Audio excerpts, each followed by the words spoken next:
He was already in the dive when the warning light flickered, the nose of the jet trembling as cold air bit into the intake, and Captain Daniel Hart didn't look left or right because he already knew the enemy was there. He felt it in the way the aircraft suddenly became heavy, alive, eager to trade altitude for speed, and at 31,000 feet over the gray ribbon of the Tumen River, the sky cracked open with silver shapes climbing fast from the north. Enemy jets clawing upward from a base everyone pretended didn't exist on the map. And none of this should have been happening because Hart was wearing a Marine Corps uniform while gripping the controls of an Air Force Sabre that technically did not belong to him, painted with markings he wasn't supposed to fly under, in an aircraft he was never meant to touch. Yet the moment collapsed into pure motion as training overruled politics, instinct overruled doctrine, and the fight began before anyone could stop it. The intercept geometry was wrong on paper. The enemy had altitude, numbers, and home field advantage. But Hart had something rarer, a three-dimensional sense of energy he'd learned the hard way far from jet combat, low and slow over frozen valleys, dodging flak in a prop-driven attack plane while others chased glory higher up. And now he rolled the Sabre into the dive, felt the acceleration press him into the seat, watched the airspeed needle swing like it was trying to escape the dial, and lined up a deflection shot that existed for less than 2 seconds in real time, but had lived in his head for years. He fired at just under 1,000 feet, cannons hammering, the enemy jet snapping sideways, rolling inverted as smoke poured from its left wing root. And Hart didn't cheer because pilots who survive don't celebrate until the ground confirms the story. But his wingman's voice came tight and sharp over the radio. Kill confirmed, target going in. And the gun camera quietly captured proof that would later be misplaced, misfiled, and forgotten in some archive cabinet with a code nobody remembered how to read. The kill itself wasn't special. Jets fell from the sky all through that war, ratios stacked so badly against the opposition that entire training manuals were rewritten in foreign languages. But what mattered was how Hart had arrived at that moment, because this was his 88th combat mission, and the previous 87 had been flown in a different war entirely, one fought low over mud and fire, dropping ordnance on bridges, convoys, and ridgelines, while jet pilots rotated through sleek machines and racked up victories that history loved to count. The bitterness of that imbalance sat heavy in him for 18 months until an idea surfaced somewhere in a command tent that smelled of coffee and exhaustion. An idea so disruptive that no regulation explicitly forbade it because no one imagined it would ever be tried. And that idea quietly opened a door between services that were never meant to share trophies, setting in motion a short experiment that would expose uncomfortable truths and ensure it was never repeated. Because the first MiG Hart destroyed was not just an aircraft falling out of the sky. It was the opening shot of a story about rivalry, pride, and what happens when the wrong man is finally allowed into the right cockpit. Tracer fire was already reaching up when the Corsairs rolled in, orange arcs climbing lazily toward aircraft that had no choice but to fly the same altitudes, the same angles, the same attack profiles day after day. And down at 8,000 feet, the Chinese gunners didn't guess anymore, they calculated. Because time favors the man on the ground when the target is predictable, and every month another Marine aircraft failed to come home. Not because the Corsair was flawed, but because physics doesn't care about bravery, only repetition. The logic behind it all sounded clean in briefings back in 1950. Marines hug the ground, Air Force owns the sky. Different missions, different tools, different tribes. And for a while that division worked until reality bent it out of shape, because by 1953, one service had jets and no targets, while the other had pilots with scars and no altitude, and rivalry kept the imbalance locked in place like a bad habit. Nobody wanted to admit was killing people. That was the pressure Colonel Marcus Rinaldi felt when he floated an idea that should have died in committee but didn't, because he just converted his squadron to Panthers that could punch dirt but not chase ghosts at 30,000 feet. And he knew his men well enough to know skill doesn't vanish just because the mission changes.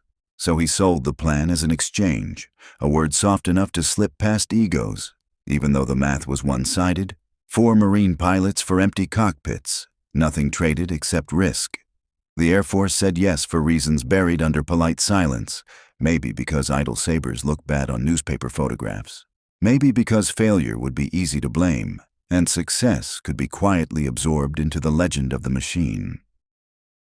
Hart needed 9 flights to qualify, a number that raised eyebrows until you looked at his logbook and saw carrier traps, night recoveries, and thousands of hours where mistakes meant salt water, not paperwork.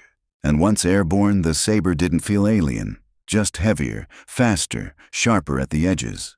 A predator that rewarded patience and punished greed. Administratively, he existed in a crack between systems, Marine rank, Air Force orders, maintenance crews that didn't know whose forms to file, kill tallies that belonged to one column and one name at the same time, a temporary truce written in pencil. The truce lasted 90 days because wars end faster than institutions adapt, and when the armistice froze the lines, everyone went home pretending none of it had happened while lawyers and staff officers quietly ensured it never could again. North of the river, the other side was paying attention. Long before radar contacts bloomed, Soviet linguists listened, counted voices, mapped confidence by how casually Americans talked, and when chatter died mid-thought they knew eyes were already on metal, geometry already forming, and 2 years earlier they had ruled that sky, their own records admitting near parity when jets were new and rules unwritten. But by 1953, fear had become policy, altitude floors, time limits, hard retreat lines, not because courage failed, but because numbers did. Because reports kept stacking up of MiGs lost to pilots who refused to play the game as taught. On paper, the MiG should have owned the fight. Faster high, better climb, higher ceiling, all proven in tests that never involved bullets. Yet in combat, those advantages evaporated when Americans refused horizontal turns and instead carved the fight vertically, stealing energy, giving none back, forcing mistakes that only appeared when theory met stress. One Soviet commander wrote about it with unsettling clarity, warning of certain enemy flights that behaved differently, waited longer, disengaged sooner, returned stronger, and advised his pilots to avoid them entirely. A sentence that reads like surrender without using the word. Engagement rates dropped after that, not because MiGs disappeared, but because discretion replaced bravado. And somewhere in that shift, in those quiet June skies, Hart's Sabre climbed again, just another. The paperwork never caught up with what happened in the sky. And that silence matters because Soviet after-action reports never name American pilots or tail numbers, only losses and probabilities. Yet even stripped of faces and serials, the pattern is impossible to miss, especially in May of 1953, when the numbers stopped lying politely. The 324th lost 29 aircraft in 31 days and claimed 11 victories while American records show 3 Sabres gone, a discrepancy so wide that even generous allowances for overcounting collapse under basic arithmetic. And after that month, something broke on the northern side of the river. Not morale exactly, but confidence in the idea that aggression could still buy results. MiGs kept launching, climbing higher than ever. But the fights thinned out, patrols turned into rituals, and when American formations angled up to meet them, the response was almost always the same. Turn north, preserve machines, live to fly tomorrow. A sound tactical choice when defeat is consistent, but a strategic surrender all the same, because airspace without contest becomes ownership by default. The pivot point was a single day that didn't look special on a calendar. May 16th. When Hart's flight met 12 MiGs northeast of Sinuiju just before 10 in the morning. The enemy already climbing, already choosing to fight from a position that gave away their only real advantage, and the result was immediate and brutal. A clean 30-degree deflection shot at 1,000 feet, smoke from the wing root, a wingman's confirmation, then separation, reset. Another MiG running hard for the river, caught low and fast. 600 feet, 2-second burst, canopy gone, pilot ejected into chaos, the airframe disintegrating under stresses it was never meant to absorb. 2 kills before lunch, logged without drama, wheels down at Kimpo less than an hour later.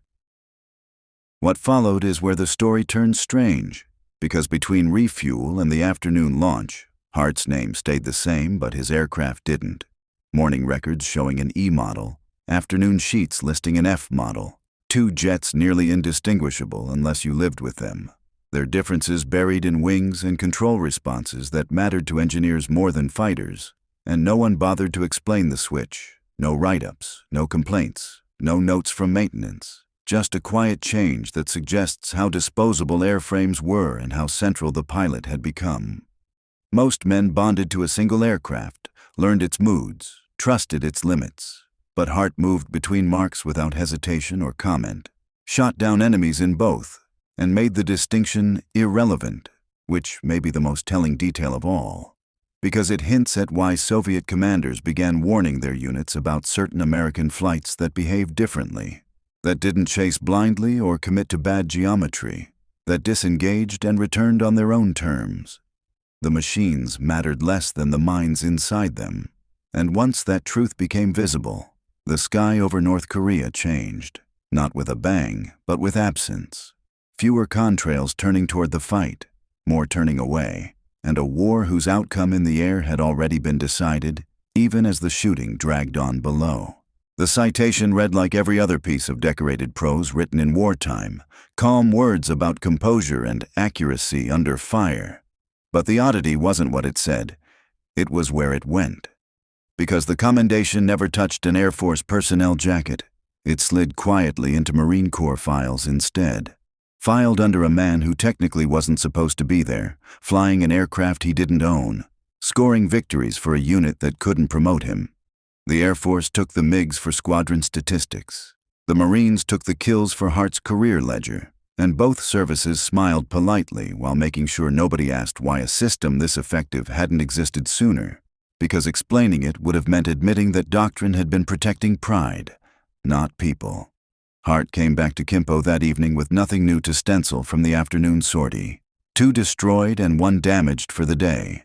The last downgraded after review because hits without breakup didn't count. A reminder that in jet combat proof mattered as much as results, especially when paperwork was already strained by improvisation. June came fast and violent, and on the 11th Hart destroyed 2 MiGs in a single mission at dawn light so flat it erased depth perception. One taken cleanly in the initial bounce, the second chased east after the fight dissolved. A lone enemy pilot gambling on vertical escape without checking the ground beneath him, rolling into a split S that ended in impact. A maneuver kill credited not for bullets, but for pressure, for forcing a mistake that gravity punished immediately. And Hart didn't hesitate to accept it because results were results and the war didn't care about aesthetics. 5 days later he did it again. 2 more MiGs, this time with film to prove it. Grainy 16mm footage rattling through the camera as the guns fired, the enemy jet swelling in the frame, wing root visible, rounds striking aft of the cockpit, then a flicker where frames dropped and suddenly the tail was gone, sheared clean, the rest of the aircraft tumbling into failure. A sequence analysts would replay for decades because it contradicted comfortable myths about what .50 caliber guns could or couldn't do to jets. The math was brutal. 6 Brownings firing faster than the eye could count, hundreds of projectiles in seconds, armor-piercing incendiaries chewing through structure that wasn't built to be sawed apart at closure speeds approaching 1,000 miles an hour, and the camera caught just enough to remove doubt. 4 kills in 6 days changed everything, because Marines didn't produce jet aces, not officially, not in someone else's airplane, and suddenly Hart stood alone at the top of a list that had taken others years to climb, his 6th kill coming soon after, logged without fanfare, because by then shock had given way to quiet irritation. The squadron staged a brief ceremony anyway. A photograph taken beside a perfectly ordinary Sabre with 6 small markings under the canopy, and a tiny Marine emblem near the tail that irritated ground crews but survived long enough to be immortalized on film, an unauthorized symbol that said more than any citation ever could. 5 days later, the war paused itself with an armistice, and with it the experiment ended. Hart flying his last mission on July 22nd.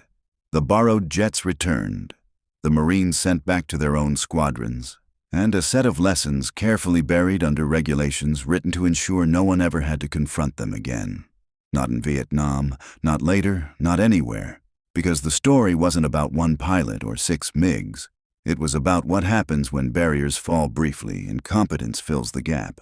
And that was a conclusion nobody in peacetime wanted to remember. The irony sharpened with time, because 12 years later the same air war replayed itself over Vietnam, with different terrain and the same assumptions. Phantoms instead of Sabres, Hanoi instead of MiG Alley. But still the same lines drawn between uniforms, and still the same refusal to test whether those lines meant anything in combat. The logic for mixing pilots was stronger than it had ever been. Identical aircraft, overlapping missions, identical enemies flying Soviet doctrine. Yet when Captain Michael Rowan, a Marine Phantom pilot, asked in 1967 to do exactly what Hart had done before him, to trade patches temporarily and hunt MiGs instead of trucks, the answer came back with a single word scrawled across his request, like a door slammed shut: denied. No explanation, no argument, just silence heavy enough to end the conversation, and that silence tells you more than any memo ever could. Whatever loopholes, personalities, and wartime improvisation made the Korean exchange possible had been sealed tight by then, buried under budget fights and service politics that had hardened into doctrine, because the Air Force had spent the intervening decade selling Congress a story about exclusivity, about why air superiority belonged to one institution alone, and the Marines had quietly chosen a different hill to die on, building their own air arm around support of ground forces rather than challenging ownership of the sky. The experiment of 1953 didn't fit either narrative, so it became an anomaly best left unmentioned. 4 pilots, 4 borrowed jets, 90 days that proved something nobody wanted proven, that a fighter pilot's effectiveness didn't come from the patch on his shoulder but from how he thought in 3 dimensions at speed. The numbers were too clean to argue with even decades later. 10 confirmed kills between 4 Marines, 6 by one man flying aircraft that changed beneath him without consequence. And on the other side of the river, the impact registered clearly enough that it made it into Soviet intelligence language. Awkward phrases like exchange pilots and swap aviators appearing in reports that warned commanders to avoid certain American formations altogether. Not engage, not test, just get away if possible.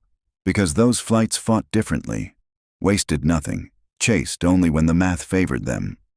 The translation softened it later, turned running into disengagement. But the original word didn't bother with dignity. It meant escape. It meant survival over pride. And the statistics attached to that assessment stripped away any illusion of parity, claims that collapsed under verification, losses that couldn't be explained by machinery or chance.